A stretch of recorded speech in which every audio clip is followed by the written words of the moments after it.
Right. I nodded, waving my hoof in front of my face to try and banish the diagram. One way or another, it disappeared, and then I looked at the remaining glowing balefire eggs. P21, Psycho-Shy, Rampage, you three are on our defense. P21, can you use these balefire eggs? Let Psycho do some bombing runs when they get close. Maybe, he replied as he looked at them skeptically. My name is Fluttershy, the yellow Pegasus said with a scowl. Fooled me, Discord chuckled, but you never can be too sure of the quiet ones. You're not Fluttershy, I retorted. You're not quiet and nice like her, or scared of your own shadow, but you can kick flank a lot more than she could. That's what we need right now. That seemed to mollify her a bit. Now, help P21 get those bombs down, without blowing yourselves to pieces. The mayor grimaced, then finally nodded. Are you going to kill Sanguine? I frowned, not sure how to answer that myself. Only if he forces me to. Psycho-Shy looked at me the same way Rampage did when she talked about my soft-heartedness. You think I should? I know he still plans on killing you, just because you spared him. Don't think he's planning on sparing you. She scowled, looking at the ghoul who was standing apart, looking impatient. Part of me wants to kill him myself. I let him use me, but I didn't expect him to throw me away. And the other part? He wants to tear your head off, and hope that's enough for him to care about me. She had admitted as she frowned and shook her head. Just do whatever it is you're going to do. The yellow Pegasus started to pace. I need to kill some things. A whole lot of things. I just wish I had something a little more meaty than robots to crush. And she pointed at Rampage and snarled. And I want my power hooves back! Yeah. And I want a lifetime supply of party time Mentals. Forget it. The striped filly said as she admired the devices on the ends of her legs. These things are great. I can kill things as a kid with them. Can we shut up and get those bombs out? P21 grumbled as he dug out a tablet of Radex. I just want to blast this place to the moon and get done with it. The silver statue sighed. Sure, Discord. Mess around with little ponies. They're so cute and cuddly. What trouble could they possibly be? I stepped back from the alcove, letting them work. The dealer frowned as he looked at Sanguine. How long do you think we have until we're overrun? I asked, before he could start questioning my decision to help the ghoul. An hour or two, the dealer replied. Blackjack, about Sanguine, the things he's done. Damn it! I get enough of this from P21, I hissed in frustration. I know he's done some messed up things. I get it, and I wish that I could be the stable dweller and just shoot him dead for it. But I need him to help Scotch. He needs me to help his family. And you need me if you want this place blown up, so drop it already. He finally sighed and nodded. Very well. Then hurry. They're in the loading docks, and they're shooting their way through the hatches. It'll take them a while to get to production. This place had the thickest doors installed. Right. I trot to Sanguine. Let's go. I need a Scotch copied, and you need your family saved. He stared at me for the longest time, as if he couldn't exactly believe this was happening, then nodded once. I'll meet you in the copy room. I hope you have a blood sample of the pony you want copied. Otherwise, this is all academic. I frowned, then nodded in return. Scotch got cut out in that wood. She bled pretty badly on my barding for a few hours ago. Will that work? Hopefully, putting the environmental suit on it had preserved the blood. It should, he said as he walked along the catwalk, leading the way. One sign of a trick, and I'd be into sats, and ready to use my hard cyber legs to kick him. He turned his head to glance at me over his shoulder. I'm sorry, Blackjack, for what I did to you. Sorry? I gaped at him for a moment. You killed every pony in Brimstone's Fall and left Daisy Trails alive in a crusher, and you're sorry. I am. If you died, if EC 1101 was destroyed. He shook his head. we'd all be doomed. Why? I asked with a small frown. You mentioned something about horizons back in the arena. Fill me in now? We really don't have time for details, He said with a huff, paused, and then answered. When Twilight Sparkle thought that Golden Blood was impeding her research, Luna had him stripped of his directorship. To be honest, I felt the princess's response was somewhat lacking. It was a slap on the hoof, really. Still, she appointed Horst to director as the OIA, and I supported him. It got you put back on Project Chimera, I replied. Yes, but in the weeks after he was appointed, Horst discovered disturbing things about Golden Blood. Very disturbing things. There were projects in place that the princess hadn't authorized. Projects like Chimera, Steel Pony, and Starfall were clearly for war usage, and projects like Eternity were old news. But projects like Party Pooper and Redoubt were highly classified, but Luna approved of them, or at least she didn't disapprove of them. But Horst found 2 projects that were directly challenging her rule.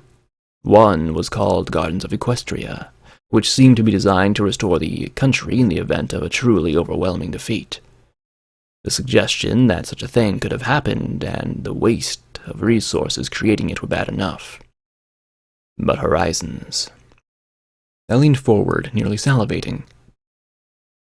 Horst said it was a weapon of some kind, capable of utterly destroying the zebras in their entirety. I suppose it was some sort of super mega spell.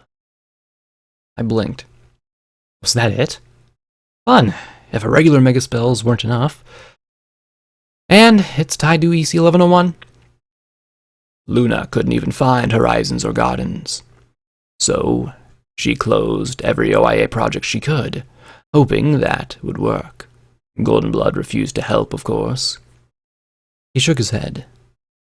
Really, I think the fact that he was keeping secrets from Luna angered her far more than the projects themselves. She trusted him that much? Yes, I think she finally realized just how far Golden Blood was strayed in his loyalty. She was infuriated that he would waste staggering resources on those 2 projects without her knowledge and approval. She insisted he disclose everything he knew on Horizons and Gardens. He refused. The ghoul hesitated, then laughed mirthlessly. Luna did not take it well. What happened? He was sentenced to execution, after being mentally rendered by the MOM's finest interrogators, of course. That was when he finally cracked. He screamed and railed about conspiracies and deceptions as he was dragged away. I wasn't there, but I heard that he was ranting about Horse and the Ministry Mares and ancient zebra plots in Nightmare Moon. Completely spill his bits. Sanguine chuckled, grinning at the memory before he sighed and added, Unfortunately, I had an important meeting on the same day as the execution, and I couldn't find a way to get out of it and attend. The meeting didn't end up mattering anyway. The bombs fell the very next day. And that was some interesting timing. And I wasn't capable of believing in coincidence anymore, not with anything involving Golden Blood. Sanguine reached some stairs dropping down into the pink cloud. I have the blood samples in my lab downstairs. I'll be right back. I waited, wondering if this was going to be some more deception. Maybe he was getting a gun. Maybe. This place was working. Then he could just shoot me now and get what he wanted. He had to know that he couldn't hold a complex against those robots, though. But just in case, I kept my guns loose in its holster and practiced trying to control it. My magic was getting stronger, but I was still a long way from wielding a shotgun again. The left side of my face was all twitchy. I frowned and reached up, feeling a rough and jagged edge of the melted hide. Did I?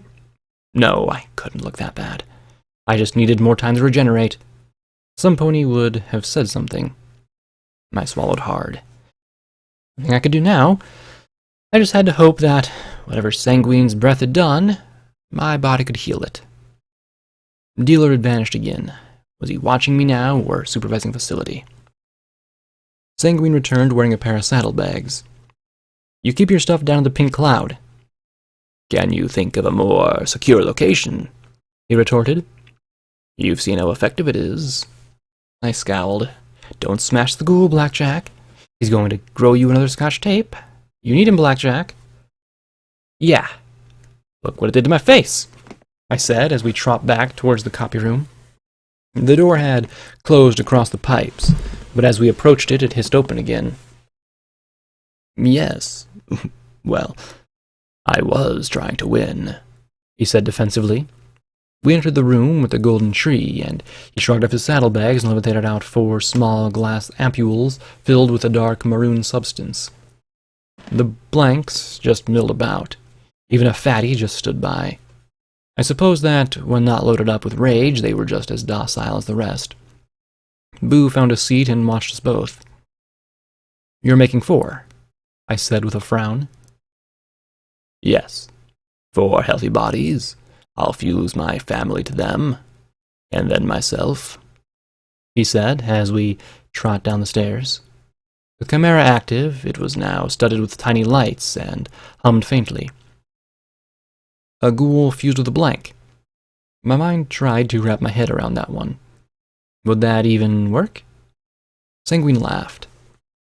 Blackjack, I am so far into hypothetical guesses that I might as well just be throwing regrets against the wall and hoping for a beneficial reaction. He lifted the ampule to a hollow in the tree's trunk. There was a soft hum, and a red vein crept along the bark to the branches overhead. Instantly, a small growth began to swell. Unlike the others, it was a rich orange. The next was a light beige, and the one after that was a deep red. Finally, a tan pony began to grow. Then I reached down to peel away the tatters of the hazmat suit and froze. Come on, get off, I muttered, scraping at the tape. Funny, my hoof couldn't find an edge. Not anywhere. It was like the tape wasn't simply stuck to me, but rather fused with my legs. I gripped my teeth, frowning as I tugged and tugged. Ah, yes. That can happen on exposure to the pink cloud, Sanguine said delicately as I jerked at my suit's neck connections and felt the same exact thing. Get it off! Get it off! What the heck did you do?